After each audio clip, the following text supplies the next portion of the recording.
Ooh, that sugar sweet. You got what I need. Sipping on the potion. All that good emotion. 자, 시작하도록 하겠습니다. 좀 어려운 가운데 지금부터 진도를 좀 빨리 나가도록 하겠습니다. 그래서 뭐 먹이 사슬 뭐 똑같은 얘기 계속 나오는데, 그러면 어떤 생물들이 지금 있는지 중요한 생물들을 직접적으로 거론해 보자, 그 얘기입니다.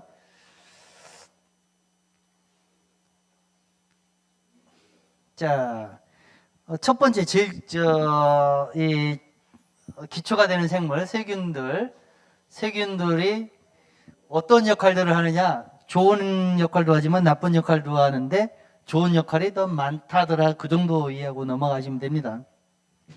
어떻게 개선 가능성이 있느냐? 이런 가능성이 있다. 유기물도 분해하더라. 뭐 양분도 뭐 제공해준다. 토양의 구조를 개선시킨다. 이 질병을 유발하는 생물과 경쟁을 한다. 뭐 이런 오염물질을 분해해준다. 뭐 이런 얘기 됩니다. 사탕을 물고 있었네. 그런 어떤 긍정적인 역할도 하는데 어떤 경우는 병을 일으키기도 합니다. 그렇지만 이게 밀도 싸움이라고 얘기합니다. 우리가 밀도가 좋은 애들이 많으면은 좀 나쁜 애들 좀 있어도 이게 크게 힘을 못 쓰게 한다. 그런 이제 미생물학에서는 이 미생물 밀도 싸움이라 얘기해요. 얘들은 어디서 살아가냐? 뭐 흙 속에서 주로 살아가겠죠. 근데 이 세균이라는 게 너무 다양하게 진화를 했어요. 사람의 장 속에도 많이 있고, 유산균 들어보셨나요? 유산균? 사람의 장 속에도 있고, 피부에도 있고, 머리카락에도 있고, 없는 데 없어요. 공기 중에도 있고, 흙 속에도 있고. 근데 흙에 유난히 많아요, 흙에. 아까 1억 마리 이상이 세균들이 대부분 살고 있어요. 그 유기농업 토양이 우리가 검사를 해보니까 훨씬 더 높아요. 일반 토양보다 유기농업 토양 왜 높은가 보면은, 퇴비라도 더 주잖아요. 유기물 퇴비가 더 들어가니까 먹을 게 있으니까 더 느는 거예요. 잘 보면은. 먹을 게 없는 것들은 살아가야 될 이유가 점점 줄어드니까 좀 희박해집니다. 그렇지만 아예 없는 토양은 존재하지 않아요. 신기하게. 아예 미생물이 없는 토양은 존재하지 않습니다. 자, 곰팡이가 그 다음으로 중요한데, 곰팡이는 어떤 균사라고 하는 실을 만들어요. 이 실이 토양의 어떤 부식이라는 물질을 만드는데 상당히 중요합니다. 떼알 구조를 만드는데 상당히 중요해요. 그래서 퇴비나 우리가 유기물을 살포하면은 뭐 흙 표면이 허옇게 막 변하는 경우가 있어요. 곰팡이들이 자라면서 흙과 곰팡이 균사와 어떤 뭉쳐지게 하는, 우리가 이제 떼알 구조라고 합니다. 그런 거를 만들어주는 기초로 하는 것이 곰팡이다라고 주장하는 분들이 많이 있습니다. 그런 역할에서는 긍정적이다.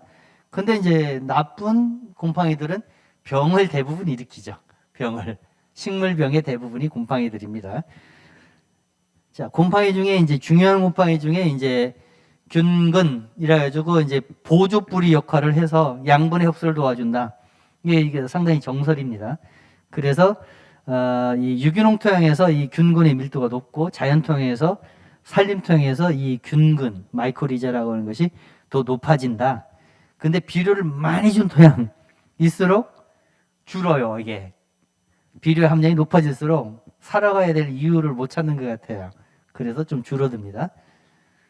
자, 그래서 곰팡이들은 뭐 여기저기 살아가는데 이 균근균이라고 하는 마이코리자는 좀 더 중요하다. 그래서 상업적으로 저거를 키워서 접종을 해서 판매하고자 하는 노력들을 많이 시도를 오랫동안 많이 했어요. 근데 지금이 그렇게 상업적으로 성공한 것 같지는 않은데 연구는 굉장히 의외로 많이 돼 있습니다.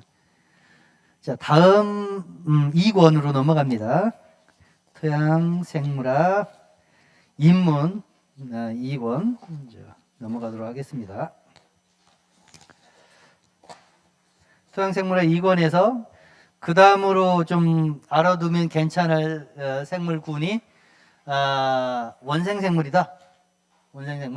원생생물들이 이제 이 농업에서 잘 안 가르쳐요. 농업 생태학에서 잘 가르치지 않고 상당히 사람한테 나쁜 역할을 하는 거로만 이제 그 인식을 시켜놔가지고 이 역할에 대해서 좀 안 알려져 있는데, 얘들이 주로 하는 일이 읽어보시면 알겠지만 주로 미생물을 먹고 살아요.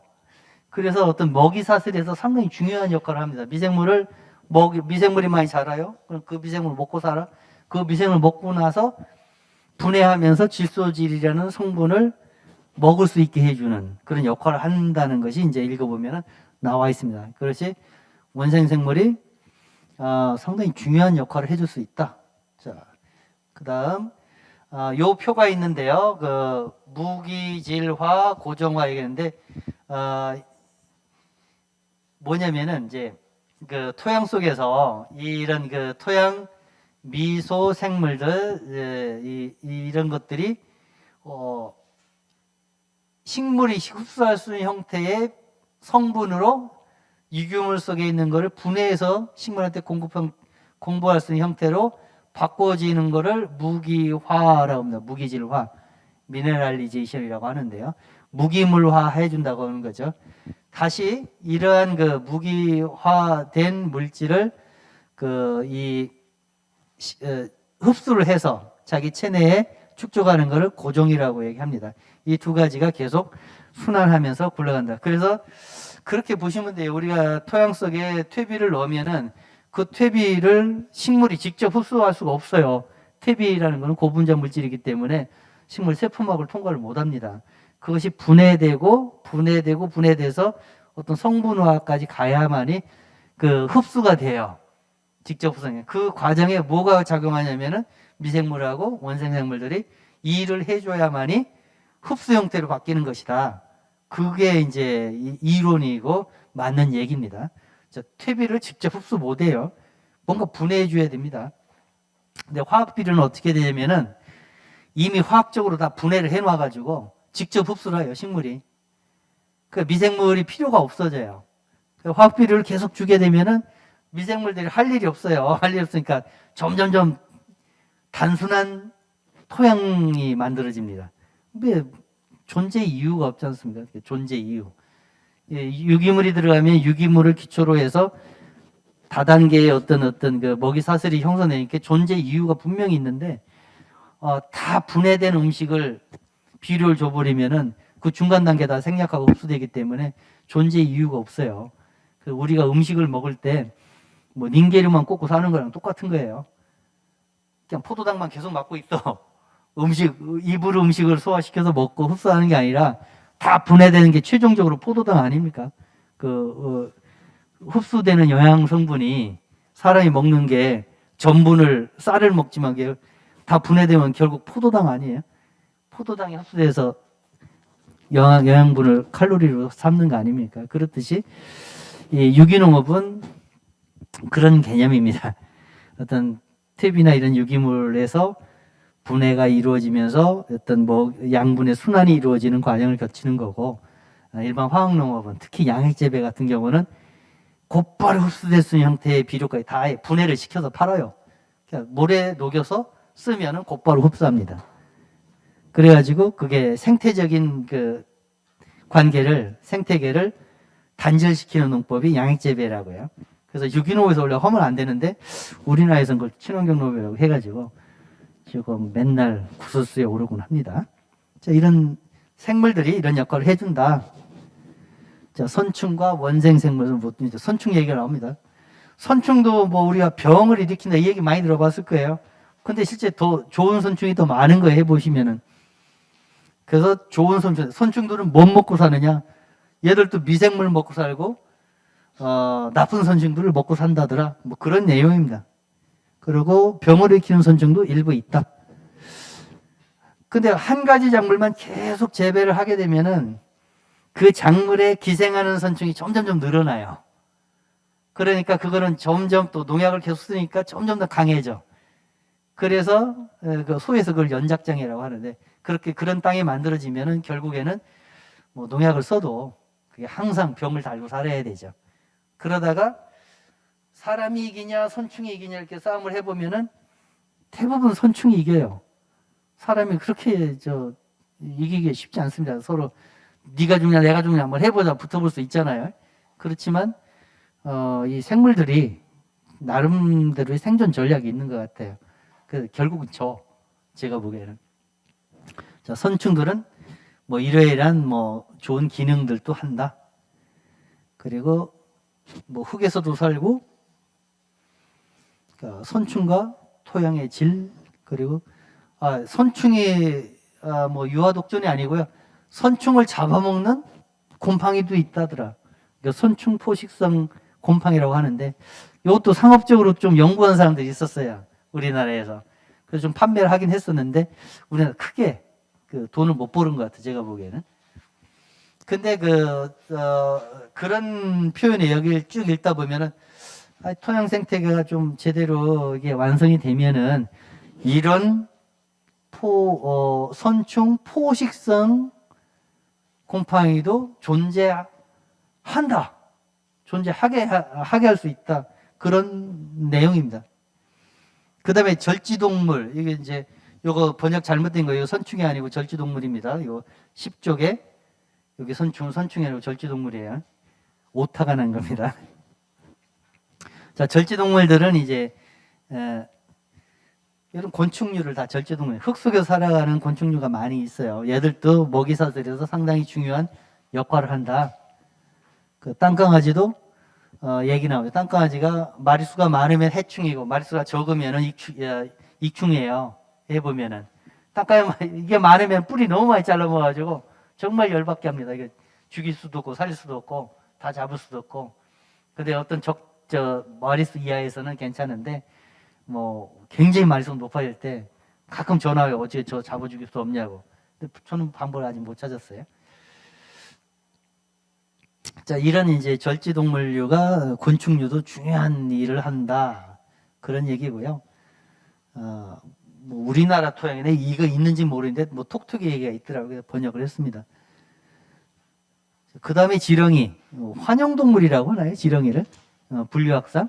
근데 지렁이가 이제 흙에 흙을 경운을 해준다. 이런 표현을 쓰죠. 흙을 우리나라 사람들은 트랙터로 흙을 경운하는데 유기농 토양 자연생태계에서는 지렁이가 흙을 간다, 경운해준다. 그래서 지렁이가 중요하다. 뭐 그런 이제 얘기를 많이 하죠. 그 지렁이를 보면은 지렁이는 뭘 먹고 사느냐? 또 미생물을 먹고 산다는 표현이 있어요. 여기 잘 읽어보면은요. 유기물이 분해시키는 미생물들을 먹고 산다. 그러니까 이게 먹이사슬에 중요한 역할을 하는 거죠. 자, 넘어갑니다. 쭉쭉 넘어가서 지렁이는 도대체 이 어떤 좋은 일들을 하느냐 그 얘기를 하는데 지렁이가 3가지 종류가 있다고 합니다. 표층에서 주로 사는 애, 그리고 중층에서 사는 애, 그리고 위아래 깊이 사는 애, 이렇게 있다고 합니다.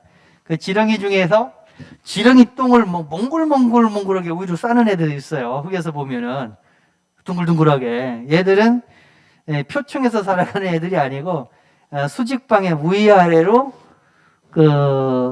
살아가는 애들 습성이 그런 종이에요. 그러니까 흙 밑에 있는 그 흙을 위로 끄집어 먹고 싸는 거예요. 그런 의미에서 경운의 의미가 있죠. 표층, 흙 표면 한 10cm 주위에서 주로 사는 애들은 수직방향으로 이동하지 않고 수평 방향으로 주로 이동하면서 유기물이 풍부한 데서 살아가는 지렁이류가 따로 있고, 또 한 가지 종류는 유기물만 먹고 사는 지렁이가 따로 있어요. 퇴비를 분해하는 지렁이. 그거는 이제 지렁이 농장에서 키우는 품종이 그런 게 있어요. 우리가 낚시용 그 지렁이는 그렇게 퇴비더미에서 키워요. 퇴비더미에서. 그런 한 퇴비가 6개월에서 1년 정도 묵은 퇴비에 보면은 지렁이가 자연스럽게 유입이 됩니다. 자연스럽게. 그 전에는 유입이 잘 안 돼. 왜 그러냐면은 이게 분해가 꽤 된 유기물을, 꽤 미생물이 분해시켜 놓은 거를 그걸 먹고 소화시키고 배구하는 생태적 특성을 가져요. 분해가 안 된 유기물을 먹는 지렁이가 우리나라에 그렇게 많지 않다고 표현합니다. 그래서 꽤 발효가 잘 진행된 그 퇴비에는 지렁이가 자연적으로 온다. 그리고 지렁이가 살 정도의 퇴비라면은 굉장히 안전하다. 약해를 안 일으킨다. 그 간접적 지표예요. 그 지렁이를 키워봐서 그게 잘 사냐 죽냐 이렇게 퇴비의 품질을 평가하기도 합니다. 자, 그래서 토양 생물학 입문을 여러분 채광군을 떼셨어요. 축하해야죠. 안 그렇습니까? 책거리 한번 해야겠네요. 저기 있는 수입 과자를 열심히 먹어 주십시오. 제가 이제 이런 강의하고 하면 이제 맨날 쫑콜 주죠. 야, 유기농 교육하는데 왜 유기농 과자를 안 갖다 놓고 왜 쓸데없는 거 갖다 놓느냐. 그 얘기를 많이 하죠. 굉장히 내 비판을 강하게 해요. 1시간 내내 할 수 있습니다. 그런 비판을 제가. 왜 그러면은 저 과자 하나가 만들어지기 위해서는 외국에서 미리 생산돼가지고 우크라이나에서 미리 생산돼가지고 전쟁 포화를 뚫고 배를 타고 한국까지 와가지고 도전 공장에서 도전 돌려가지고 하는 그 과정에 수많은 이산화탄소를 써야 돼. 에너지를 써야 돼요. 그걸 탄소 발자국이라고 하죠. 그렇게 어렵게 와가지고 국내 공장에서 저거를 과자를 만들어서 파는데 이게 무언 생태적 기여를 하느냐 저게 우리나라에서 우리나라 녹갈풀에 무언 기여를 하느냐 우리나라 농업에 무언 기여를 한 과일이냐 과자 저걸 먹고 어떻게 유기농업 한국의 흙을 살리겠다고 햇소리 말아라 뭐 그런 아주 악랄한 데가 비판을 하죠. 특히 이제 술 가지고도 욕을 많이 합니다. 소주 원료가 뭐냐 도대체 국산 원료 쓰기나 하냐 다 외국 수입된 전부 써가지고 만들어가지고 그 만들어진 희석식 소주 그 주정에다 물 희석해가지고 만두 술 먹고 울분을 토하면서 유기농을 살리자고 소주병을 기울여야 되겠냐? 그게 우리나라 홍성 유기농 발전에서 무언 진로 소주가 기여를 하겠냐? 국산 원료를 쓰는 소주를 비싼 걸 먹어야죠. 굉장히 비싸네. 4배는 비싸. 농담이 아니고요. 진짜 그래야 되죠. 그게 우리가 살아야 될 유기농을 해야 될 이제 마음 자세 최소한 그렇게 해야 되죠. 아닌가요? 맥주 얘기할까요? 94%가 수입 맥주입니다. 수입 메가를써. 그게 무슨 우리나라 음식이야. 우리나라 농업에 무슨 기여를 합니까? 그걸 먹으면서 뭐 홍성 유기농 살릴 수 있겠어요, 여러분들이? 그 맥주 먹고? 택도 없는 소리죠. 이제 그렇게 제가 비판을 많이 해요. 그래서 제가 왜냐면 이제 우리나라 대기업 중에서 우리나라 원료를 사용하는 이제 그 식품이 이제 몇 개 있어요. 제가 좋아하는 것 중에 하나 수미칩 있어요. 수미칩. 우리나라 감자 생산량의 그 감자 생산 품종의 70%가 수미라는 품종 단일 품종이에요. 나머지 20%가 이제 대지라고 하는 이제 남부 지역 제주도 생산하는 품종이고요. 그리고 한 30가지 품종이 조금씩 쥐꼬리만큼씩 재배하는 품종군입니다. 근데 수미칩은 우리나라 주력 품종이기 때문에 그걸 가지고 감자칩을 만든다는 얘기는 뭐냐면은 국산 감자를 쓴다는 거야. 국산 감자를 쓰는 거는 국산 농산물을 쓴다는 거는 우리나라 농업 1차 생산물과 이 가공업체가의 그 밀접한 관계가 형성되어 있다는 걸 의미하죠. 지속 가능성을 이 땅에 감자농사 짓는 간 그리고 그 업체가 수미칩 생산을 국산 원료를 포기하지 않는 이상 매년 그만큼 고리가 연결되는 거예요. 생산 고리가 연결되는 거예요. 난 그건 기여라고 보여요. 그게 대기업이냐 뭐 다국지역 기업이냐 어느 기업을 떠나서 난 그런 게 좀 제 취향이에요. 제 취향. 근데 기업 논리만 따지면 수입 감자 쓰지 뭘 뭐 애국한다고 뭘 국산을 뭐 들었어. 돈만 벌면 되지. 이렇게 따지면은 존재 이유가 없잖아요. 존재 이유가 없는 게 아니라 뭐 그런 거 있죠. 그냥 참을 수 없는 존재의 가벼움 그런 게 있어요. 그런 책이 있습니다. 정말 존재가 가벼워지죠. 우리가 돈만 얘기 놓고 하면은. 그래서 저런 과자를 보면 내가 화가 나. 먹으면서. 그래서 빨리 먹어 치워야 돼 저런 거는. 농담입니다. 먹는 데에서 시작해요. 우리가 먹고 살자고 하는 거기 때문에 저는 이제 그 먹는 것, 그게 먹는 운동이라고 하는데 지금 30년, 35년 전에 시작된 그 먹거리 운동 있죠. 생협 운동이라고 합니다. 우리나라에서 뭐 한살림 같은 데에서 아이크프 같은 데서 이제 생협 운동을 하는데 먹거리를 가지고 한번 우리나라 농업에 기여하자 이런 목표를 가지고 시작했잖아요. 가치가 있지 않습니까, 그거? 그 당시에는 어떻게 비판했냐면은 농담 삼아 먹거리 가지고 뭘 하냐. 저것들은 운동이 아니라 먹거리 운동이 아니라 먹협이라고 표현해요. 먹협. 먹거리 가지고 협동조합 하는 사람들. 약간 이제 비꼬는 얘기 농담처럼 먹협 이렇게 얘기했었어요. 그런 농담도 있었습니다. 근데 그리 가야겠죠. 그러니까 우리가 세계적으로 개방된 세상에 살고 있지만 뭐 우리 거를 뭐 애국주의 때문에 팔아주자는 게 아니라 뭐 그런 이제 음식의 어떤 지역성 이런 것들을 뭐 그런 것들을 좀 사랑해주지 않으면은 그거 돈 벌기 위한 수단에 불과하죠. 어찌 보면은 그잖아요. 자, 쓸데없는 이제 개똥철학이었고요. 아까 저걸 다시 띄워주세요. 저 PPT를. PPT로 돌아갑니다. 그래서 오늘 토양 12처방으로 사용법까지 가야 되기 때문에, 자, 이제 흙에 아까 얘기한 거는 생물학적인 얘기를 했어요. 토양 생물학을 얘기했고, 토양 이제 물리학, 화학을 조금은 알고 가자 이거죠. 그래서 흙의 이제 물리적 구조를 보면은 수분이 25%, 공기가 25%, 뭐 무기물이 45%, 유기물이 5% 된다고 하는데 교과서 보면 요게 나와요. 토양이라는 책이 있는데 교과서 보면은 항상 이렇게 표시하는데 토양 유기물이 5% 된다. 이거 우리나라 토양일 것 같아요? 아닐 것 같아요? 이건 미국 토양이에요. 그러니까 토양책을 이제 번역을 할 때 교수님들이 쓸 때 4, 50년 전에 쓸 때 미국 책을 번역을 하니까 5%가 나왔어요. 우리나라 토양은 2%가 안 넘습니다. 평균으로. 유기농 토양에서 잘 관리하신 분들이 3%대. 그리고 뭐 막 넣는 사람이 있어요. 탭이 좋다고 하니까 진짜 막 쏟아 붓는 사람이 있어요. 그런 분들이 한 5%, 10% 나는 사람이 있는데 그런 토양이 그렇게 좋을 것 같은데 가보면은 그렇게 좋지도 않아요. 많이 넣는다고 좋은 게 아니거든요. 그런 걸 여러분들 배우셔야 돼. 탭이 좋다 그러니까 막 때리는 사람이 있어요. 근데 그러다가 망칠 수가 있습니다. 어쨌거나 흙이라는 게 물리성이 이렇게 되는데 구조적으로 이 호달 구조가 아니라 떼알 구조로 가야 된다 뭐 이런 얘기했는데 떼알 구조를 만들어내는 건 뭐냐면 유기물하고 미생물이에요. 뭐 방법이 없어요. 그게 이제 그거예요.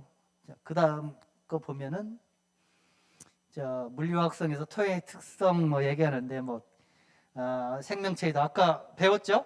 흙은 생명체들의 연속이었죠. 아까 보니까 세균부터 해가지고 뭐 지렁이까지 먹고 먹히는 관계가 복잡하게 얽혀 있잖아요.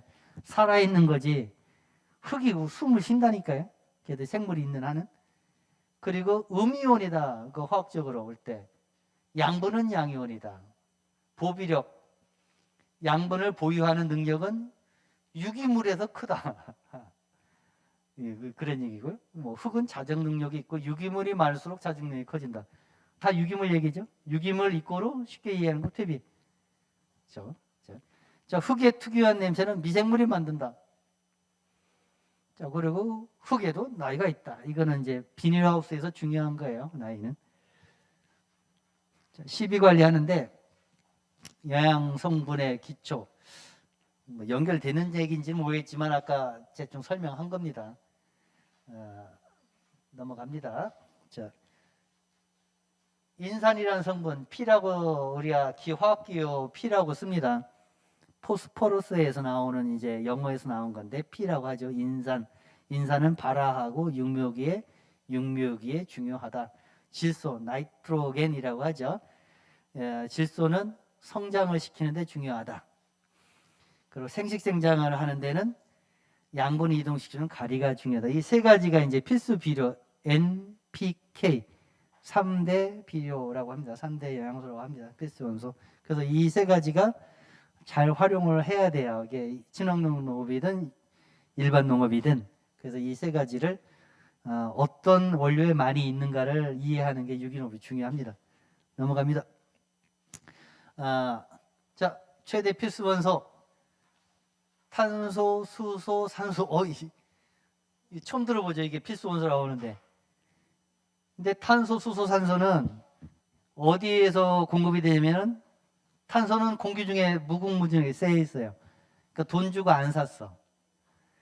그러니까 비닐하우스 하는 사람들만 이산화탄소 10이라는 걸 해서 탄소가스를 사서 써요. 실제 비닐하우스 전문적으로 하는 유리온실 하는 데 있거든요. 거기는 이산화탄소를 그 탱크로리에서 크게 받아요. 우리 저 LPG 가스통 조그맣잖아요. 집에 쓰는 거는 그 단도축제에 쓰는 거. 그게 아니라 뭐 톤 다닐 때 큰 이산화탄소 탱크를 설치를 해요. 거기서 그 탱크로리로 와가지고 가스를 주입하고 갑니다. 그거를 하우스 내 일정한 농도로 유지를 시켜줘요. 이산화탄소.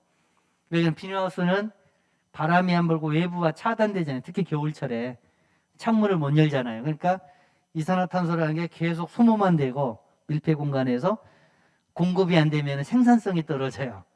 그래서 동절기 그리고 이제 환절기 그 비닐하우스 개폐를 못하는 시기에는 이산화탄소 시비를 강제로 해줍니다. 근데 뭐 여러분들의 시설 중에 그런 시설 여기 하시는 분은 아마 없을 거예요. 그러니까 고민하지 마시고요. 이게 필요하면 이산화탄소 부족하다 여러분 비닐하우스에 어떻게 되면은 촛불 하나 켜놓으면 돼요. 촛불이 타잖아요. 유기물이 타면은 이산화탄소는 열심히 생산됩니다. 그래서 하우스에 한두 개만 켜놔도 충분한 양이 나올 정도로 충분해요. 근데 이제 과학영농에서는 강제로 주기도 한다. 근데 이런 조그만 하우스나 노지에서는 절대 줄 필요가 없다. 바람 통한 데서는. 수소하고 산소는 물을 통해서 흡수가 되는 성분이기 때문에 돈 주고 안 샀습니다. 그 가장 중요한 성분은 이 세 가지 성분이 중요하죠. 물 잘 줘야지. 그 다음에 돈으로 사 쓰는 비료도 이런 거예요. 다량원소, 질소, 인산, 가리, 칼슘, 황, 규산. 규산에는 이제 벼농사에서 중요한 성분입니다. 이런 것들이 중요한데 유기농업에서 이런 성분이 어디에 들어있는지를 이제 좀 공부하시게 될 겁니다. 그 다음에 미량원소 중에 마그네슘, 붕소, 아연, 철, 몰리브덴 이런 것들이 있다더라.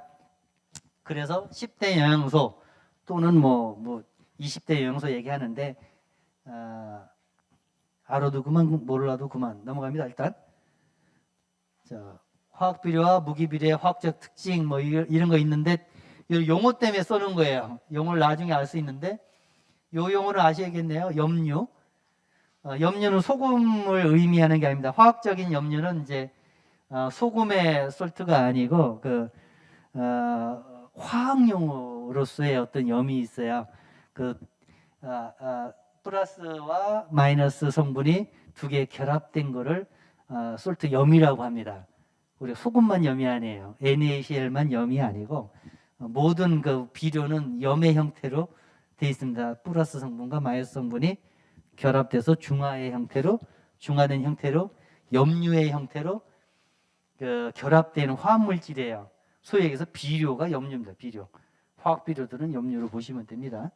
그래서 가끔 이게 흙 속에 많이 있을 경우 문제가 된다는 얘기예요. 조금 있을 때는 비료인데 어느 농도 이상, 그 어느 농도라는 거는 정확하게 하면은 식물체의 뿌리의 식물체 내부 농도보다, 식물체 내부의 어떤 농도보다 식물체 바깥에 흙 속에 농도가 높게 되면은 문제가 되는 거예요. 염류 장애라고 합니다.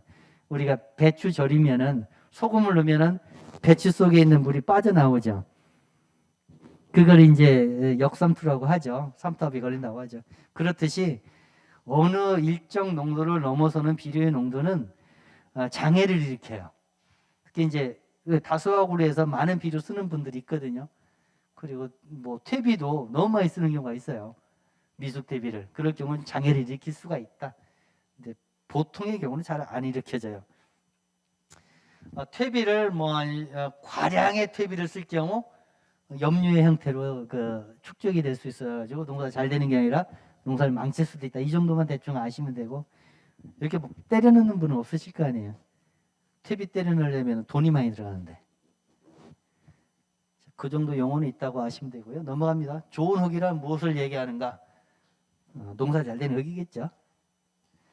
자, 유기물에도 종류가 여러 가지 있다. 아까 얘기했죠. 리그닌이 있고 헤미셀룰로즈 있고 셀룰로즈가 있다. 셀룰로즈는 소위 얘기해서 상추 같은 거 먹어도 소화될 정도로 부들부들한 섬유질, 그게 셀룰로즈고요. 리그닌은 톱밥, 씹어도 분해되지 않고 먹어도 절대 소화를 못 시켜 사람은. 근데 그 소화시킬 수 있는 애들이 있어요. 리그닌을. 그 미생물하고 이제 이 곤충류, 솔개미나 이런 거 있어요. 이런 것들은 소화를 저거를 직접 시키는 게 아니고 장 속에 있는 미생물을 이용해서 소화를 시킵니다. 예, 나무 갉아먹는 벌레들 있잖아요.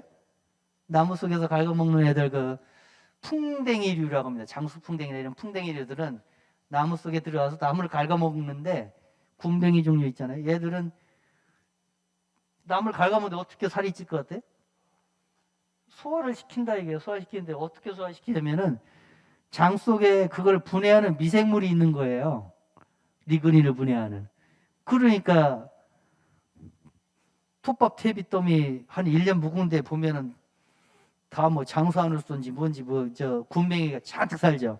볏짚인데 걔들은 이 질긴 거를 먹을 수 있는 거고, 볏짚은 헤미셀룰로즈 정도 됩니다. 마른 볏짚은 헤미셀룰로즈 정도 된다. 이게 더 분해된다. 이런 것들이 대부분이고 나머지 조금 있어요. 토양 유기물의 조성, 이거 넘어갑니다. 요거를 좀 아시면 좋은데, 탄소와 질소의 비율이랍니다. 탄질율 이렇게 표현합니다. CN율 또는 탄질물인데, 유기물 속에는 탄소의 함량과 질소의 함량이 서로 다른데, 이 숫자가 이렇게 낮은 거일수록 질소의 함량이 높다고 표현합니다. 질소 함량이 높은 것 예를 들어 볼게요.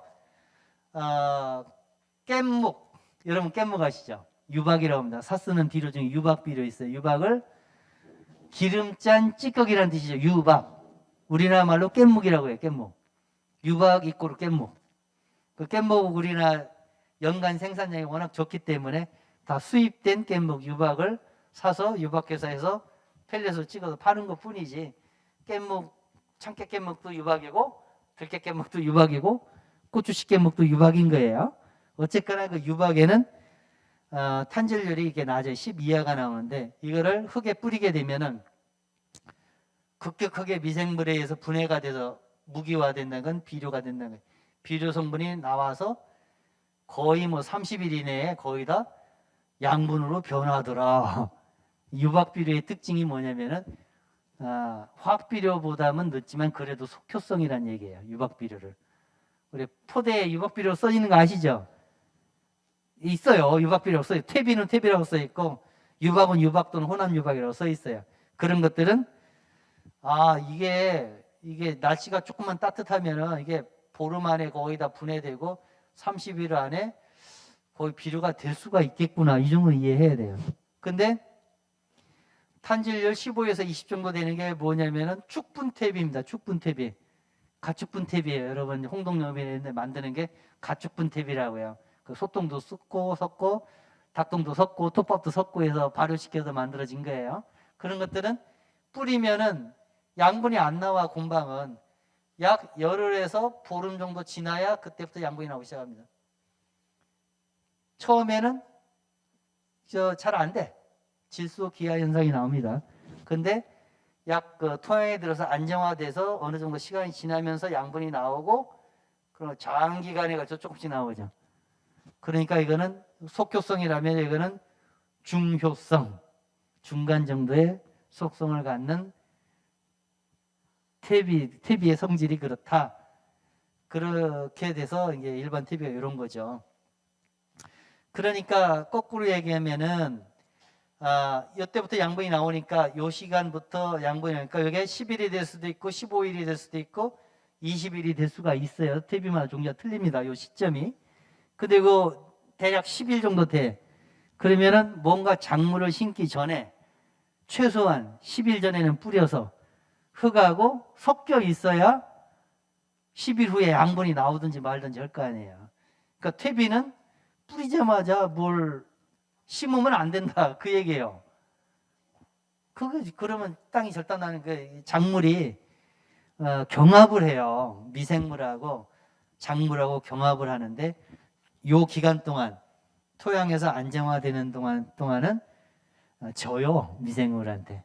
그 질소기하 현상이라고 우리가 학문적으로 얘기합니다. 그 미생물에 의한 거예요.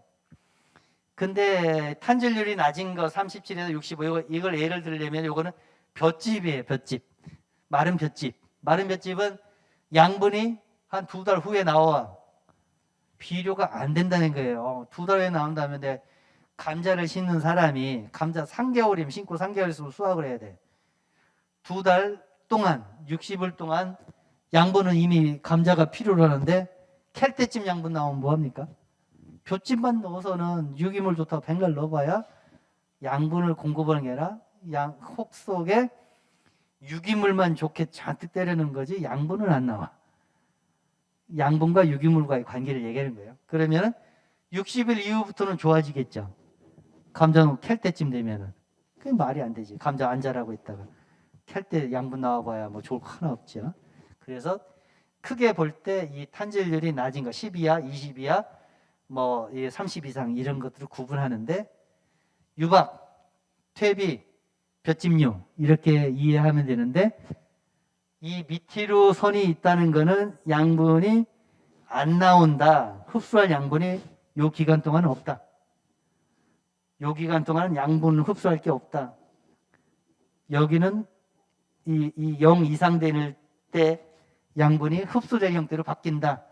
이론적인 얘기입니다. 이론적인 얘기. 이게 한여름에 지온이 20도 넘어가는 시기가 틀리고 지금처럼 지온이 10도도 안 되는 때에는 들어가 봐야 지온이 10도예요. 냉장고에 말 그대로. 미생물이 무언 활동에 뿌려놔봐야. 지금은 뭐 열흘 후에 양분이 나온다? 이건 말도 안 돼요. 그냥 한두 달 전에 뿌려놓는 거예요. 지금이라도 뿌려놓는 거지. 결국은 지온이 최소한 10도 이상으로 올라간 시점부터 미생물들이 활동을 시작을 해요. 지금 요즘 퇴비를 가급적 이번에 가서 빨리 뿌려놓고 흙이 해빙이 됐다고 하면은 로타리만 들었으면 빨리 로타리 쳐가지고 흙하고 혼합돼 있어야 돼요. 혼합된 상태부터 분해됩니다. 표층십이라고 하는데 겉에만 뿌리는 거에서 분해가 안 돼. 그대로 있어요. 겉에는. 흙하고 혼합돼야 분해가 된다. 이건 알고 뿌려야 된다. 이죠. TV 학에서 그래요. 그래서 이제 뭐 그거를 좀 보충한 건데 탄질률 나오죠. 다시 탄소와 질소의 비율 CN율이라고 합니다. 이것이 이런 원료들마다 다 틀리다는데 밀과 밀집이 있죠. 잘 보면 이 밀은 녹비로서의 밀이에요. 녹색. 그냥 한참 푸르푸르할 때 갈아엎었을 때는 탄질률이 낮죠. 이건 빨리 분해된다는 얘기예요. 근데 밀집은 뭐예요? 말라버린 밀집 있죠. 이거는 100이 넘잖아요. 100이 넘으면 이거는 한두 달 내로 양분 절대 안 나온다 이 얘기예요. 이게.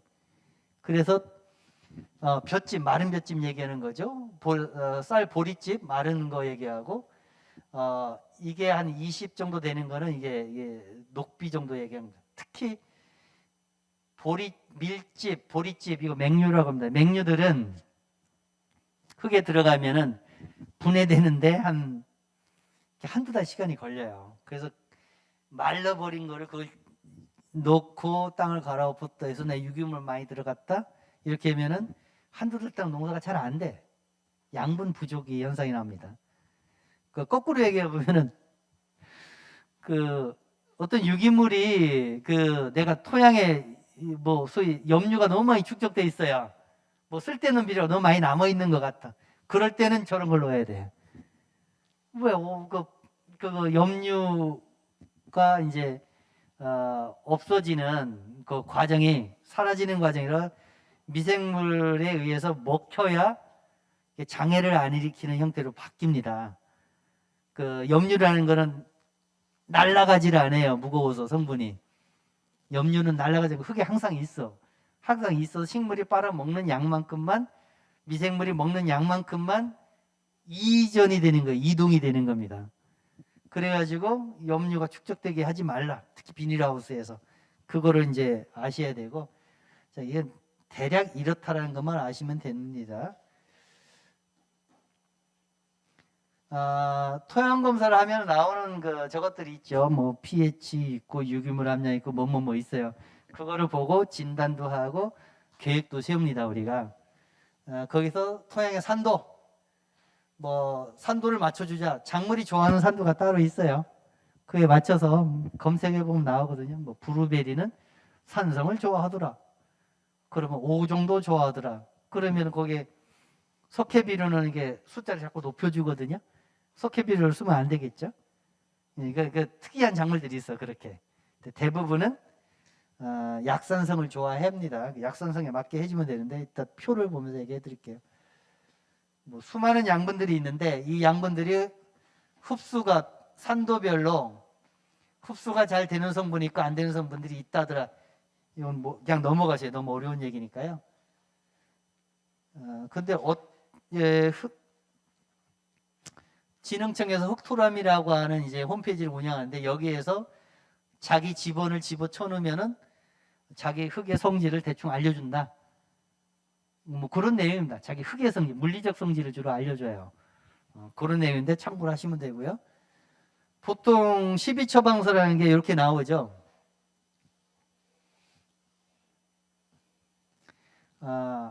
12처방서, 이게 실제로는 저기 다음에 이제 심화 과정에서 제가 구체적으로 얘기할 건데, 오늘은 이제 개념만 짚고 넘어갑니다.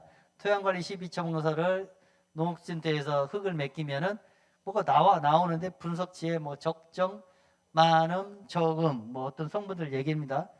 그 산도, 요 작물에 비해서 조금 많아요. 높아요. 숫자가. 높으면 어찌하라고. 낮추는 재료를 쓰면 돼. 낮추는 자료. 근데 조금 높으면 무시해요. 너무 정밀하게 하려고 하면은 저처럼 머리가 하얘져. 잔머리 쓰면은. 뭐 별 좋은 일이 아니거든요. 그러니까 조금 높은 거는 무시. 근데 많이 높으면 이건 뭐 문제 크죠. 그거는 스스로 토양을 공부를 해가지고 스스로 처방전을 내리시든지, 모르면은 저한테 전화하면 돼요. 이게 컨설턴트라는 게 뭡니까? 그냥 아는 사람한테 전화하는데, 대부분은 농업기술센터 여기 소장님한테 이거 표를 가져가면 높은지 나쁜지 알려줘요. 그러니까 여기 동부 소장님한테 가서 물어봐. 이거 나오는데 이거 어떻게 해야 되냐면, 지가 공부해서라도 알려주니까 농업기술센터 사람들이 물어보면 돼요. 더 쉽게는 뒤에 표에 보면 뭐 얼마큼 넣으라고 아예 딱 정해져 나와요. 물어볼 필요도 없는 게 있긴 하지만, 모르면 물어본다. 알면 공부해서 알아서 하시고요. 근데 낮잖아요. 이게 적정이면은 아무것도 넣지 말라는 얘기가 아니라, 표준 시비량이라는 게 있어요. 항상 그냥 적정한 데는 추천하는 시비량이 있으니까 그만큼만 넣으세요. 그런 얘기입니다. 거칠게 얘기하면은 이거 좀 부족하죠, 칼륨? 그럼 칼륨이 많은 재료를 조금 더 넣으면 돼요. 그러면은 우리 흑살림에서 파는 칼륨 같은 게 있어요. 잘 찾아보면은 칼륨 그거 갖다가 좀 더 넣으면 돼. 아니면은 인근에서 뭐 농자재 파는 데 가서 칼륨이 부족하다고 하는데 뭘 썼으면 좋겠습니까? 유기농업에 허용되는 칼륨 하나 주세요 하면은 추천해주면 그걸 갖다가 뿌리면 되죠. 적은 건 뿌리면 돼. 많은 거 골치 아픕니다. 많은 거 빼낼 방법이 없어요. 이게. 그래서 토양을 내가 10년, 20년, 30년 잘 쓰고 싶으면 너무 높아지지 않게 하기 위해서 이거를 보는 거예요. 너무 높아지지 않게. 조금 높은 거 아까 무시. 조금 높은 거 무시. 근데 너무 높은 거 요거는 경고 사인이잖아요. 경고 사인이니까 요거는 그때부터는 이제 상담을 들어가서 덜 쓰는 방법 아니면 낮추 쓰는 방법 이런 것들을 수준에 따라 적극적으로 대응할지 소극적으로 대응할지 결정해가지고 뭔가 방법을 찾아내야겠죠. 그리고 전기 전도도 이게 뭐 적정이면 괜찮은데 2 이하면 괜찮은데 4 이상 나간다. 비닐하우스에서 4 이상 넘으면은 너무 많다는 거예요. 이게 염류가. 그러면 뿌리가 자꾸 상한다 이거예요. 근데 이 염류가 여름에 쟀을 때 틀리고 겨울에 쟀을 때 틀리고 비닐하우스에서 지금 이렇게 완전히 한 3-4달 완전히 바싹 말렸을 때 높아져요. 확 높아져. 그리고 표면에 높고 밑에는 낮고. 그러니까 시료 채취할 때, 흙 채취할 때 잘 하셔야 돼. 이게 표면 흙을 떠가면 다 높아요. 비닐하우스는 무조건 높아. 그래서 오히려 하면은 흙이 잘 경운된 상태에서 떠가는 게 좋지요. 그리고 흙을 자꾸 말리지 말라는 얘기를 많이 합니다. 우리는 자꾸 말려. 한겨울 내내 말라 빼빼 비틀어 쳐. 흙이 말라 비틀릴 정도로 푸석푸석하게 먼지 나오게 하면은 소위 얘기해서 소금 생기듯이 비료가 이렇게 생겨요. 그냥 결정으로 바뀌면서 소금처럼 비료가 결정으로 바뀌어 버리면은 다시 안 녹아. 잘 안 녹아요. 이게 그러면은 그때부터는 장애가 나온다고 합니다. 자, 정리하면은 자, 높은 건 낮게. 이건 쉬워요. 산더. 낮은 거 높게 하는 건 더 주면 돼. 높은 거 빼는 거 어렵습니다. 그래서 높은 거 빼는 건 장기 관리를 하게 돼 있어요. 장기간 관리를 합니다. 낮은 거야 뭐 비료야 뭐 360을 아무 때나 줄 수 있지. 요즘 비료가 좋아서 농사 짓기 전에 넣을 수도 있고 심어 놓고 나서 쓸 수도 있고 심지어는 액비료 된 거는 뭐 자라는 동안 아무 때나 넣을 수가 있어요. 부족한 거는 크게 걱정할 거 없어요, 사실은. 그런데 남아 돌 때가 조금 고민을 하셔야지. 밭토양 비료 12회 처방서라는 게 나옵니다. 그러면 이런 게 나오죠. 이런 게 나오죠. 이런 게 나오면은 뭐 이게 토양의 유형이 뭐 사질답이고 이거 흑토라민이라는 데 찾아보면 이렇게 나와요. 사질답에 양토에 뭐 석천통에게 토양 분류학 용어들이거든요. 뭐 그것까지는 몰라셔도 되지만 이런 건 자동으로 나오고 토양 특성 나와주고 뭐 지하수가 어쩌고 저쩌고 해가지고 뭐 습해 강한 작물을 권장합니다. 근데 너무 이거 믿지 마시고요. 비닐하우스 토양이나 일반 토양들 우리는 객토를 하잖아요. 객토한 토양 이게 안 맞아. 노지 토양은 괜찮은데 흙을 잔뜩 갖다 퍼붓어요. 내가 새로. 그럼 이게 아무 의미가 없는 거예요. 저 지금 정부가 알고 있는 거하고 내가 논이 있는데 1m 정도 흙을 받았어. 그러면은 토질이 같겠습니까? 틀리겠습니까? 제 땅에서 나온 게 아니잖아. 그럼 뭐 별 의미가 없는 거예요. 새로 검사해야 돼, 그거는.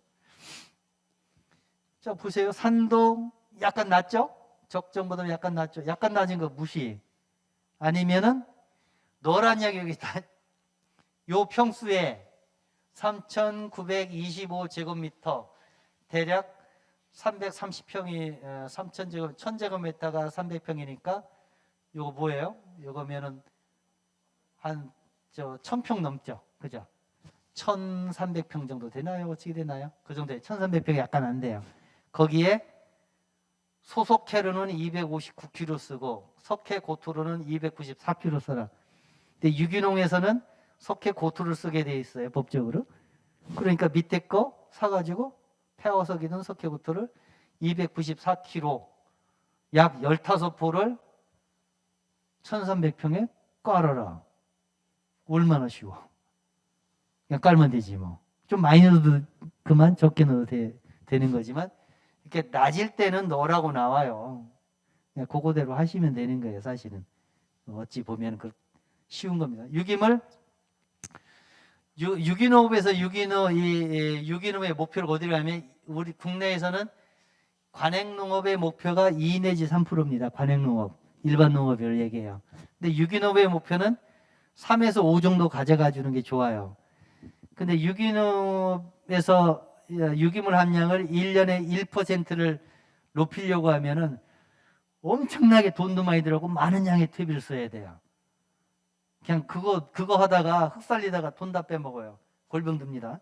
그래서 한 3년이나 4년간에 걸쳐 가지고 꾸준히 넣는 방법을 전략을 택해야 됩니다. 한 번에 많이 하려고 하면은 이제 문제가 돼요. 돈이 못 따라올 겁니다, 여러분들. 어쨌거나. 그래서 이제 목표치가 좀 틀리다. 우리는 3에서 5%로 가져간다. 유기농업은 일반 농업이야 뭐 유기물 함량이 좀 낮아도 뭐 어떻게든 농사 저 먹는데 유기농업은 여기에 좀 함량이 높아야 안정화가 됩니다. 인산 적정치보다 낮죠? 낮으면 넣으면 돼요. 낮으면 되는데 12처방서에 보면은 화학비료 기준으로 추천서가 나와요. 그래서 여러분들 이게 쓸모가 없다고 생각해요. 화학비료 기준으로 추천서가 나오니까 요걸 쓰는 게 아니고 요 밑에 거를 가지고 환산해서 추정을 해야 됩니다. 요 밑에 거. 요 성분량으로 하는데 요거는 뭐 심화 과정에서 제가 계산법이나 이런 걸 좀 알려줄 거예요. 이게 여러분들 그때쯤 되면은 토양시 비처방서 가져오셔가지고 상담을 받고 거기에 맞게 좀 관리해 주는데 굉장히 꼬질꼬질하게 정밀하게 할 수도 있고 그냥 거칠게 하는 방법이 있을 수 있어요. 그래서 이제 난 레벨 1에 만족한다. 뭐 거칠게 퇴비 어느 정도 넣고 뭐 유바 어느 정도 넣고 뭐 가리질 얼마 정도 이렇게 간단하게 하는 방법이 있고 아주 정밀하게 해야 되는 작물이 따로 있어요. 아주 정밀하게 해야 되는 작물 뭐가 있죠? 뭐 과채로 해서 뭐 도마도 오이 뭐 이런 거 있어요. 작물이 굉장히 재배 잡기가 길고 생육 관리해야 될 게 굉장히 긴 작물들이 있고 굉장히 테크닉이 굉장히 고도화된 작물들이 있습니다. 양분 관리와 생육 관리가 이런 거는 조금 더 정밀하게 해야 되고 그냥 밭에서 그냥 뭐 채소 한번 길러 먹겠다 간단하게 뭐 그런 거는 그렇게 그렇게 머리 쓸 빡세게 할 필요는 없다고 저는 생각을 해요. 자 어쨌거나 이런 게 있으면은 낮은 거는 넣어주면 돼요. 낮은 건 넣어주는데 요거를 대체하는 게 기술이에요. 요거를 친환경 농자재, 특히 퇴비, 유박, 친환경 자재로 대체하는 거를 제가 이제 여러분을 같이 하는 거예요. 심화 과정에서. 그래서 그냥 머리 쓰기 싫으면은 그냥 어떻게 하면 되냐 답만 넣고 그냥 적용만 하시면 되고요. 공부하실 분들은 하나하나 이제 공부하셔가지고 자기가 응용할 수 있을 때까지 가는데 저처럼 머리 셀 거 생각하고 하셔야 됩니다. 이거 다 하시려면 그냥 머리 좀 덜 쓰면서 바보 이반처럼 좀 우직하게 농사 지는 게 좀 편할 거예요. 잔머리 쓰면 좋을 것 같은데 좀 별로 안 좋을 때가 많더라고요. 근데 요거는 중요합니다. 여기 자 퇴비의 종류는 요 평수에 요 유기물 함량을 유지하기 위해서 요만큼 쓰라고 해요. 이 종류 중에 하나를 쓰라는 얘기입니다. 볏짚 위주로 된 퇴비라면은 여기에서 8톤 정도를 써라. 대략 7,860kg잖아요. 1,300평에 약 8톤 정도를 볏짚 퇴비를 써라. 근데 볏짚 퇴비를 구할 수 있습니까, 여러분? No. 없잖아요. 없으니까 할 말이 없어요. 자, 우분 퇴비 구할 수 있습니까? 소똥 구할 수 있겠지. 그러면 이것도 똑같은 양 써. 1,300평에 약 8톤 정도. 거칠게 얘기하자고요. 이거 몇십 킬로 이거 별 의미가 없어요. 몇십 킬로 더 넣고 덜 넣고가 별 의미가 없습니다. 약 8톤 정도 넣어요. 돈분 퇴비다. 돈분 위주의 퇴비라고 하면은 2톤 이하. 돈사에서 나온 퇴비 있잖아요. 돈사토법 퇴비. 그거는 덜 넣으란 얘기죠. 많이 넣으면 안 된다는 얘기예요. 거꾸로 얘기하면은 우분 퇴비나 볏짚 퇴비는 많이 넣어도 상관없다라는 얘기로 받아들이시면 되고 돈분 퇴비는 많이 넣으면 안 된다. 개분 퇴비는 특히 많이 넣으면 절단 난다 이 얘기예요. 퇴비라고 다 같지 않다. 그 얘기예요. 그래서 요 정도를 넣어주는 게 맞다. 그러면은 1,300평에 약 1.3톤. 그러면은 평당 1kg 쓰란 얘기예요? 맞죠? 1,300평에 1,300kg 집어넣어라. 그럼 평당 1kg 넣으란 얘기예요. 개분을 쓸 경우. 평당에 사람 한 사람이 충분히 가로 세로를 넣을 수 있는 면적입니다. 큰 면적이에요. 거기에 닭똥탭이 1kg 뿌리고 해치면은 흔적도 없어요. 이건 뿌린 것도 아니야. 이건 곰탕에 후춧가루 뿌리고 휘저으면 사라지는 수준이에요. 그거 조금 넣으란 얘기예요. 그거 넣어가지고 흙이 개량이 될 것이냐? 생각해 보세요. 개량 될 것 같습니까? 좀 이상하지 않습니까? 그게 뭐냐면은 요거는 화학비료 위주로 농사 짓는 분들을 위한 12처방서지 친환경 농업을 위해서 만드는 12처방서가 아니에요. 그래서 요거를 응용을 할 줄 알아야 돼요. 그래서 자, 이 화학비료를 안 쓴다는 가정하에서 요만큼 쓰라는 거예요. 그러니까 화학비료 끊으실 분들은 요거 양의 몇 배를 넣어야 되냐면은 거칠게 얘기해서 3배는 넣어야 돼. 3, 4배를 넣어야 농사가 조금 돼요. 그렇지 않으면 양분 부족이 와서 수확량이 확 떨어져요. 아주 간단하게 하는 방법은 그렇습니다. 요거 양의 3배, 4배 넣고 한 달 전에 넣고 갈아엎어서 토양 안정화시킨 뒤에 농사를 져라. 그러면은 기본은 한다. 잘 짓는 거는 아니고요. 기본은 할 수 있다 이거예요. 그게 요 표를 보는 방법이에요. 그냥 레벨 1에서 보는 우리가 레벨 1부터 9까지 있다고 하자고요. 근데 뭐 여러분들이 목표가 레벨 9라면은 또 달리 접근해야겠지만 그냥 난 3만 가도 돼. 그냥 초보자만 면하고 싶어. 그렇다면은 이렇게 하는 거예요. 아, 이거 쓰라는 양에서 3배 써. 이 중에 하나 골라서. 근데 유박을 보조를 받아서 사놨네? 뭐 어떻게 해란 얘기야? 그럴 때만 이제 상담해서 넣는 양을 하는 거죠. 유박이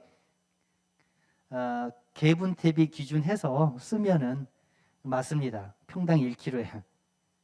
평당 1kg가 기준량이에요. 그러면 평당 1kg면 내 300평 땅이야. 내 300. 그럼 유박 300kg 쓰면은 대충은 농사된다. 어렵나요?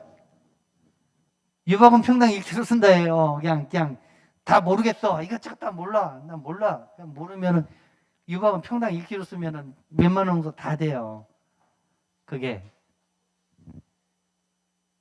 근데 뭐 좀 더 정밀한 농사 질 때는 이제 저랑 한번 조금 더 머리 빡세게 좀 고민하면서 좀 하면 된다. 이 정도만 아시면 되지 않을까 싶습니다.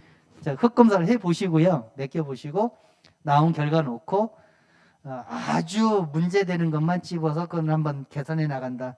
어려운 난제는 뭐 몇 년에 걸쳐 가서 조금씩 해본다. 검사해 보면 갑자기 이게 높을 때가 있어요. 보통은 이렇게 높지 않은데 이게 가지고 4, 5, 10 나올 때가 있어요. 이건 뭔가 장애가 분명히 나올 거라고. 그럴 때는 뭘 넣어야 되느냐? 이 숫자가 높을 때는 저는 뭐 볏짚을 쓰라고 해요. 과감하게 볏짚 잘라 넣으라고 합니다. 장기간 관리 방식이 볏짚을. 근데 물을 조금 단수하는 거는 단기간 할 수 있는 방법이에요. 그게 어디 도망가질 않아요. 물 넣는다고 해가지고 도망가는 게 아니고 밑으로 내려갔다가 다시 올라와요. 건조하면은. 총량 보존이 되고 있어요. 총량. 염류 총량의 보존의 법칙이라고 합니다. 식물이 빨아먹어서 나가지 않는 이상은 그 염류량은 총량이 거기에 보존되고 있어요. 그래서 물 백날 넣어야 안 됩니다. 참외 농사 짓는 분들은 어떻게 해야 되냐면은 참외 농사가 6월에 끝나면은 벼를 심어. 하우스 안에 두둑을 바깥에 만들고 물을 대고 벼를 심습니다.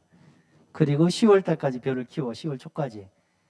그리고 10월 초에 그 벼를 수확하는 게 아니고 그냥 갈아엎어요. 그게 담수야. 그 정도가 담수지. 물내가 조금 뭐 염류 높다고 해서 뭐 찰랑찰랑하게 좀 한번 대줬다?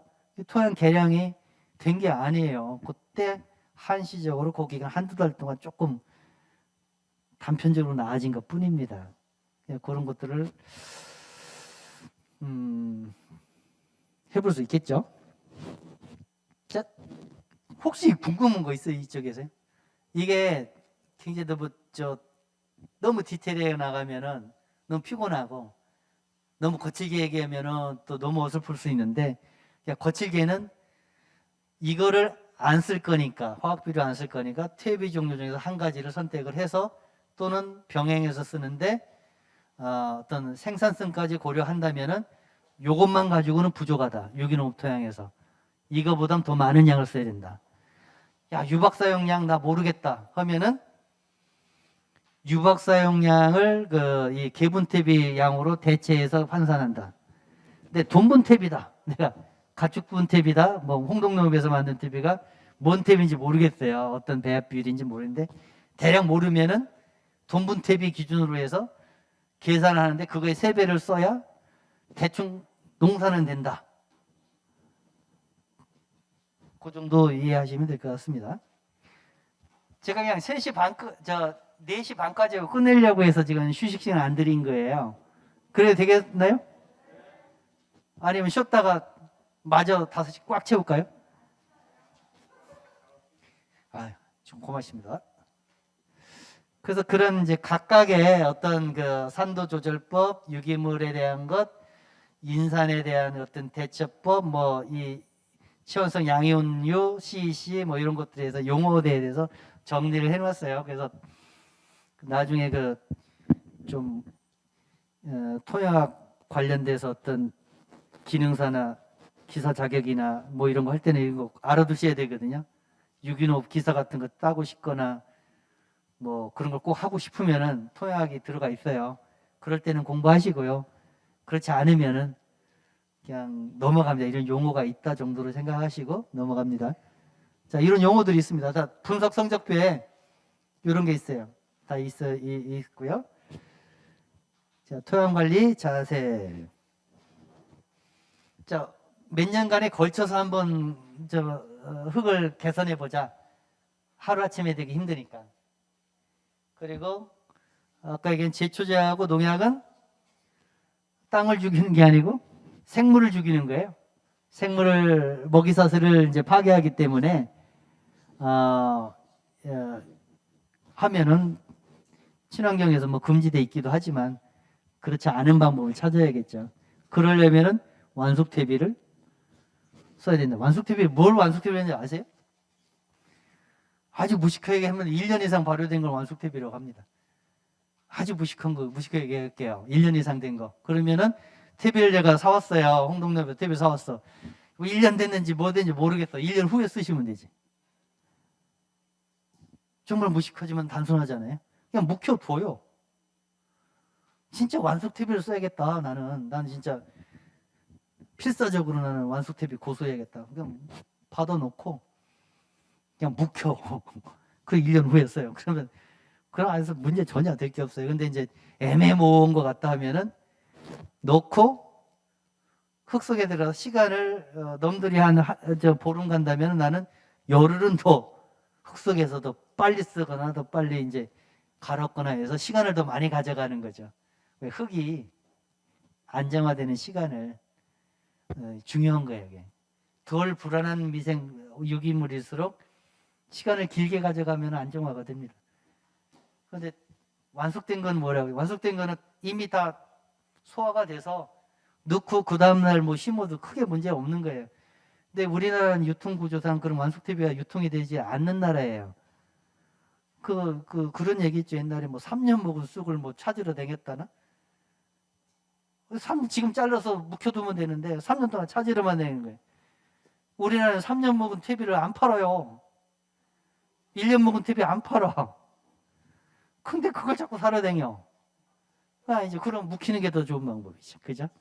아니면은 심기 전에 충분한 시간을 확보해서 빨리 집어넣고 흙에서 안정화시키는 전략을 가져갈 수밖에 없는 거죠. 그것이 보름, 최소한 보름, 한 달을 얘기합니다. 지금 3월이 그런 시간을 확보할 수 있는 마지노선이에요. 여기서 감자 농사를 져야 돼요. 그럼 3월 20일 날에 정식을 들어갈 거야. 그럼 지금 시간 남은 게 딱 20일밖에 없어요. 그럼 지금 열심히 가서 퇴비 듣고 갈아엎어야 3월 20일 날 어떻게든 감자라도 심어 먹을 수 있는 거죠. 근데 가만히 있다가 3월 20일 날 퇴비 까놓고 두둑져가지고 감자 심어봐야 약해만 있지. 시간을 확보 못했으면, 안정화된 시간을 못했으면, 확보를 못했으면은 감자는 그렇다는 얘기예요. 근데 다른 작물은 시간이 더 있잖아요. 더 늦게 심잖아요. 3월에 안 심잖아요. 다른 것들. 그러면 시간이 좀 더 있겠죠. 자, 그래서 자, 과다한 시비, 여기는 퇴비를 포함해서 얘기입니다. 퇴비도 너무 많이 쓰면 안 된다예요. 요거는 심화 과정에서 얘기해요. 좀 심화 과정에서. 왜? 퇴비를 많이 써서 망친 사람들이 많아요. 지금은 그런 분들이 적은데 유기농 초창기에는 그랬다고 합니다. 특히 이제 도시농업, 도시 근교 원예농업 하는 데도 있어. 서울 인근 큰 대도시 주변에는 이제 초기에 유기농업 하니까 퇴비 많이 넣으면 되는 줄 알고 동프트로고 받아 썼어요. 근데 1, 2년은 잘 돼. 근데 4, 5년 넘게 계속 동프트로 너무 많은 양을 쓰니까 나중에는 양분이 너무 높아진 거예요. 그 양분이 높아지면 어떤 결과가 이루어지냐면은 뭐 흙이 그런 표현인데 흙이 내 뜻대로 말을 안 들어. 흙 따로 놀고 흙이 따로 놀아요. 이걸 했으면 지금쯤 이걸 심었으면 잘 활짝 돼서 이만큼 자라줘야 되는데 예측이 안 맞아 떨어져. 지갈 길로 가는 거야. 통제를 벗어나는 거죠. 내 통제를. 과잉돼서 뭔가 너무 과잉돼서 흙은 퇴비를 많이 쓰니까 푸슬푸슬하고 지력이 많이 생기고 그렇게 되는데 겉보기는 좋아 보이는데 속으로 병이 든 거예요. 이게 그런 경우가 많았어요. 초창기에는. 그게 한 30년 전 얘기입니다. 근데 지금은 뭐 그렇게 하는 사람이 그렇게 많지는 않죠. 많지 않으니까 걱정하실 필요는 없는데 과잉이 문제가 될 수가 있다. 자, 이 부식은 완숙퇴비에서 많이 생기는 물질입니다. 좋은 얘기 다 있죠. 근데 아까 토양 그 생물학 그 책을 제가 읽어보면은 이 부식이라는 물질이 한번 만들어져서 흙에 들어가면은 분해돼서 사라지지 않는 물질이에요. 굉장히 고분자 물질이고 그 유기물하고 흙하고 이런 거에 복합체로 이루어져 가지고 흙의 중요한 구성 그 물질화 됩니다. 그렇게 되면은 흙 진짜 개량하는 효과가 나와요. 우리나라에서는 이제 이 부식 산질 비료라는 걸 유통을 안 하고 있습니다. 법적으로. 근데 다른 나라에서는 부식 산질 비료라는 걸 법적으로 규격을 만들어 유통을 해요. 그런 거를 주로 이제 수입을 해가지고 부식질 비료, 토양 개량제 해가지고 판매하곤 하죠. 우리나라 사람들이. 근데 부식이 뭐냐면은 뭐 유기물들이 몇백 년, 몇천 년간 썩은 것, 그런 거 니탄이라고 합니다. 니탄, 니토라고 하는데 이런 것들이 많은 지역이 있어요. 거기서 그 수입해다가 판매하는 경우가 있어요. 그게. 그런데 완숙 퇴비에 생기는 게 이 부식이다. 그런 얘기 있으니까 퇴비 묵혀 쓰시라 그 얘기 했죠. 모르면은 묵혀 쓰라. 모르면 오래 발효시켜 쓰라. 올해가 6개월 이상이다. 올해가 6개월. 우리나라 퇴비 공장은 6개월 이상 발효시키는 퇴비가 존재하지 않는다. 있어요. 있는데 어찌 되냐면은 퇴비 공급 시즌이 이후에 생산된 거는 5, 6개월 묵혀서 당연히 안 팔리니까 묵혀있는 퇴비가 있어요. 퇴비 공급 시즌은 우리나라 4월까지예요. 4월 넘으면 벌써 다 심어졌으니까 이제 그때부터 생산하는 퇴비들은 쌓여져만 있는 거죠. 그러니까 그때부터 만들어진 거는 다음 시즌 될 때까지, 다음 퇴비 시즌 될 때까지 계속 발효 기간이 더 길죠. 오히려 그런 거를 이제 구할 수 있다면은 뭐 할 수는 있겠지만 뭐 국내에서는 뭐 그렇게 되기를 기대하시면 안 됩니다. 우리나라 업계를 퇴비업 해가지고 뭔 돈을 벌어먹겠다고 1년씩 발효시키지는 사람은 전혀 없으니까요. 너무 크게 기대하지 마시고 이게 장애만 안 일으키면 다행이다 이 정도 생각하시면 됩니다. 이게 퇴비 사용량에 따른 양분량 다음에 할 거예요. 실제 이게 고급 과정에서 합니다. 이게 검사하면은 분석하면 이만큼 있는데 실제 이게 다 흡수가 될 것이냐? 흡수가 안 돼. 이게 무기화율이라는 게 작용하기 때문에요. 그래서 이게 무기화율이라고 해요. 이제 비료가 실제 있는 양하고 이용되는 율이 다르다. 이것만 계산해서 12처방서를 보완해 주면은 유기농 토양도 조금 더 정밀하게 관리할 수 있다. 그게 이제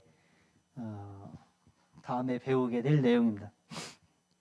자, 토양 검사를 해오시고요. 다음에 토양 소독은 농약으로 하는 게 아니고 뭐 비닐하우스에서는 이런 방법을 쓸 수 있겠다. 토양 산도는 허용되는 물질로 사용한다. 12초 방사에 나오니까 그만큼 넣는다. 부족할 때는. 과잉일 때는 안 넣는다.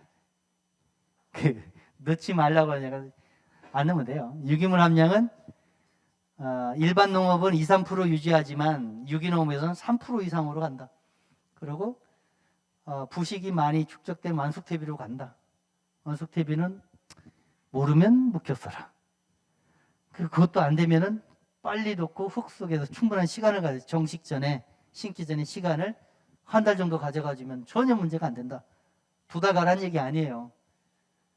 그냥 한 달 정도 가면은 뭐 어떤 뭐가 들어가도 문제가 안 된다 그 얘기예요. 요거를 한 5년간 한다.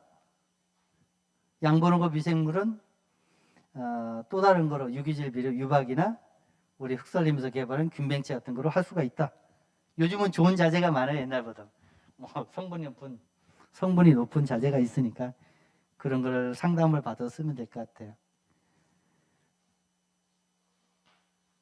자, 미량 요소는 퇴비를 잘 쓰면 미량 요소 쓸 필요가 없어요. 그렇지만 뭐 필요하다면은 이런 자재를 쓸 수가 있겠다 그런 내용이고요.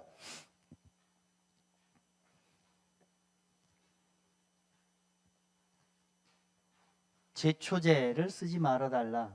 그리고 너무 제초에 열심히 하지 말고 피복을 시켜줘라. 뭐 그런 얘기고요. 소규모에선 가능하죠. 물관리 넘어갑니다. 여기가 홍동저수지 있죠.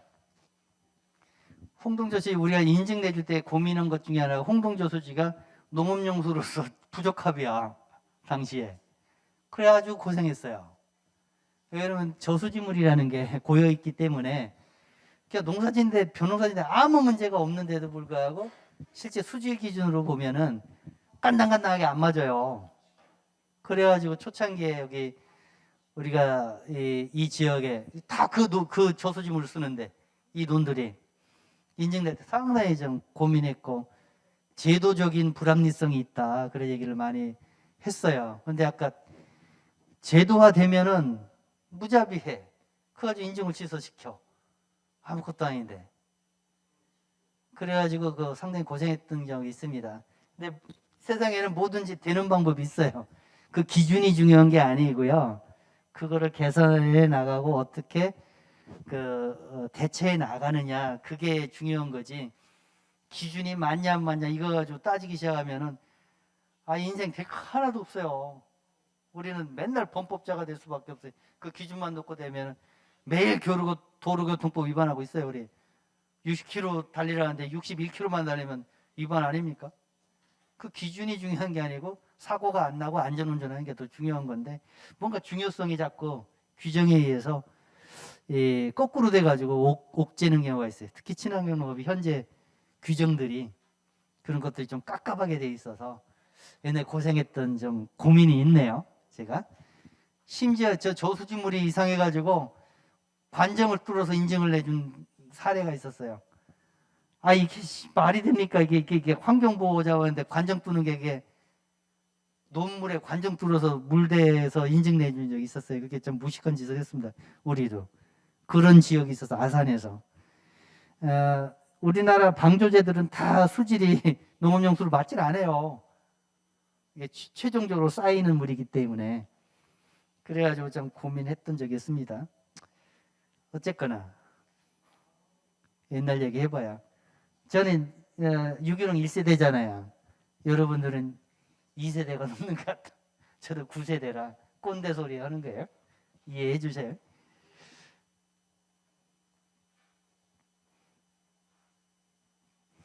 요거는 이제 진흥청에서 이제 만든 이제 퇴비 제조와 이용이라고 하는 이제 오픈북이에요.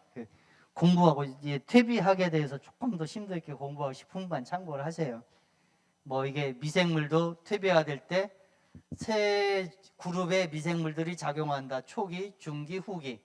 후기로 갈수록 더 퇴비가 좋아지는 이유를 설명하는 거예요. 오래 발효될수록 더 좋은 퇴비가 될 수밖에 없다라는 거를 제가 이제 공부상 얘기하는 겁니다.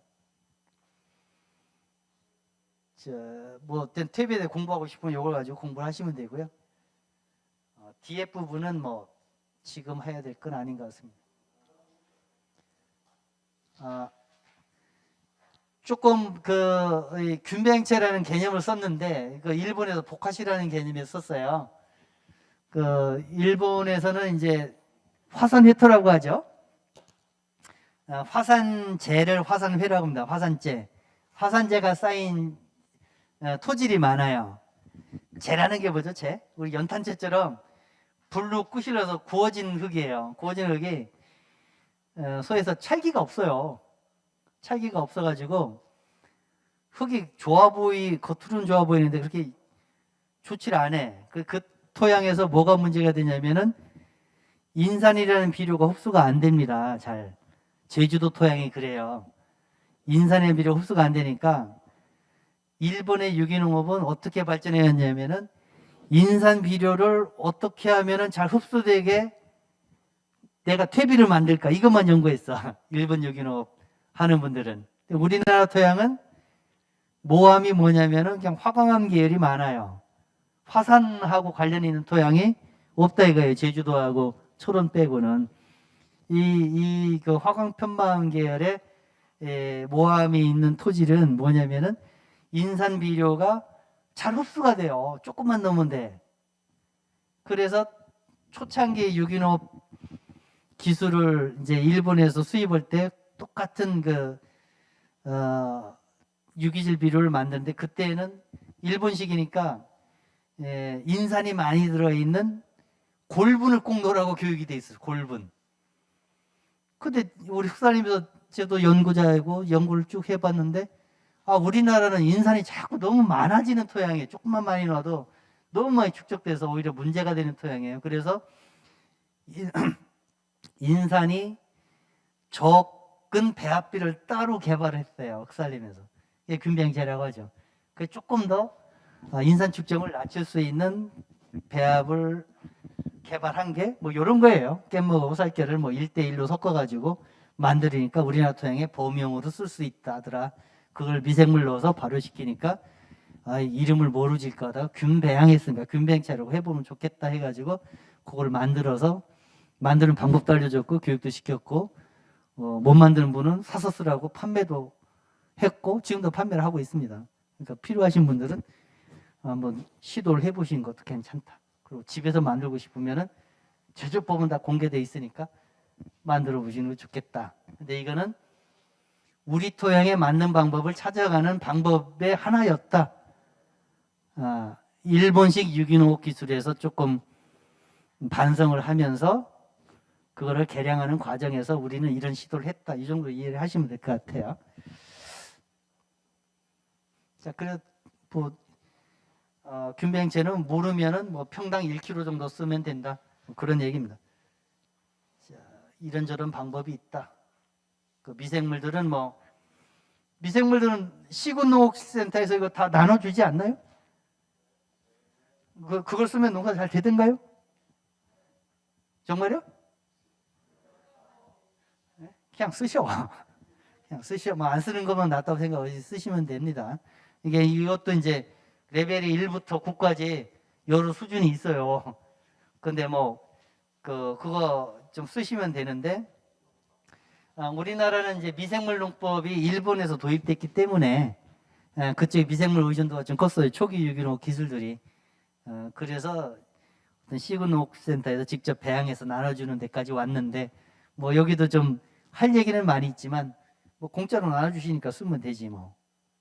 근데 더 중요한 거는 뭐예요? 아까 토양 생물학을 배운 여러분들 책을 한 권 뗀 사람으로서 뭐가 기초가 돼야 됩니까?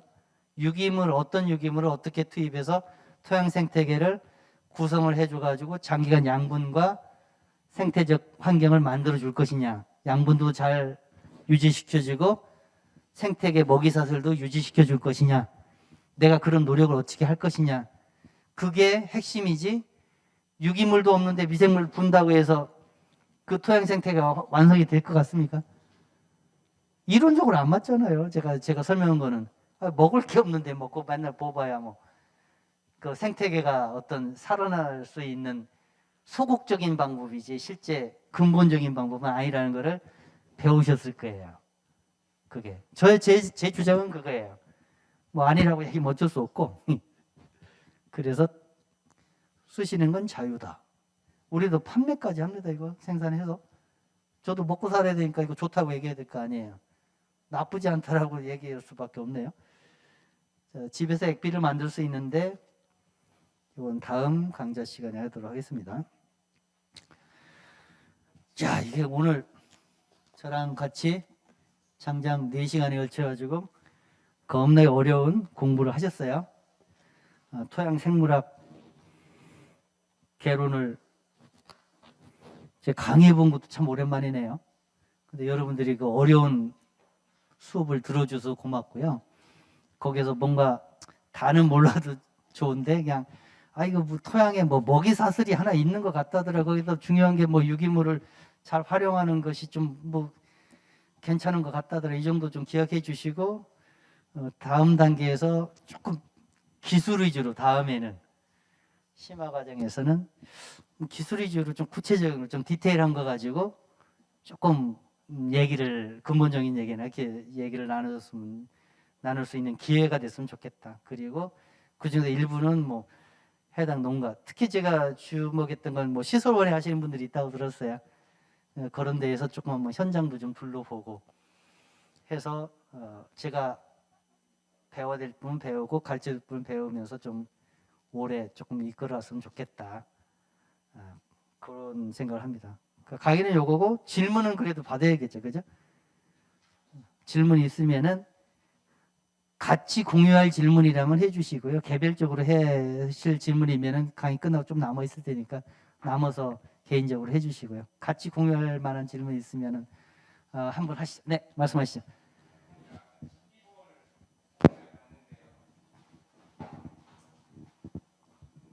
네, 진디벌로 진디가 많이 확산되는 것을 막을 수 있다는 내용이 있지 않습니까? 근데 실제로는 진디가 확산되는 속도를 진디벌이 막지를 못하는데 그럴 때에는 어떤 조치를 취하는 게 맞는 건지 잘 모르겠습니다. 어떤 작물에 한번 해보신 적 있으세요? 예, 제가 지금 4년째 진디벌 계속 투입하고 있는데요. 막지를 못해요. 그러니까 어느 작물이에요? 저는 좀 특수채소 와일드 루꼴라에 하고 있는데. 루꼴라요? 네. 저는 이제 참외에 대해서 관찰한 거예요. 참외 농장에서 이제 저걸 보고 한 거였어요. 참외는 작기가 상당히 재배 작기가 긴 작물이었는데, 제가 관찰한 바는 그거였어요. 밀도 싸움이죠. 초기에 진디벌을 많이 도입하면 되는데 돈이 많이 들어가. 사서 쓰려면은. 핵심이 그거예요. 그래서 진딧물 밀도를 그걸 억제할 정도의 밀도 진디벌을 투입을 못하니까 성공이 쉽지 않은 겁니다. 이론적으로는 그런 거죠. 그래서 이 참외 같은 경우는 뭐 우리나라에서 가장 고도화된 농법입니다. 그 투입량하고 뭐 이런 것이 기업화되어 있는데 막말로 이빨 때려 넣어요. 진디벌을 굉장히 많이 돈을 투자해서 그냥 몇십만 원씩 쓰는 게 아니고요. 그냥 거기서 무너져 버리면 농사가 다 망하기 때문에 유기농에서 막 때려넣습니다. 그런 방법이 하나 있고 돈으로 해결하는 방법 하나 있고요. 진디벌의 마리수를 늘려주는 거예요. 또 하나는 가을에 늦가을에 진디벌을 수확을 해둬요. 진디벌이 많이 생긴 배추나 이런 데 키우면 많이 생기거든요.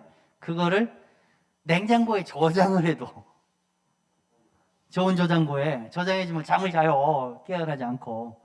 그래가지고 그 이른 봄에 이제 그 정식하고 나서 저 시점에 확산되는 시점에 그 진디벌이 있는 거를 약간 온도를 높여가지고 깨워서 투입해 주는 것. 이제 자가 생산한다고 얘기하더라고요. 그런 방법이 이제 그 해볼 만한 이제 방법 중에 하나고, 또 하나는 뱅커 프렌트라고 해보셨어요? 뱅커 프렌트요? 네.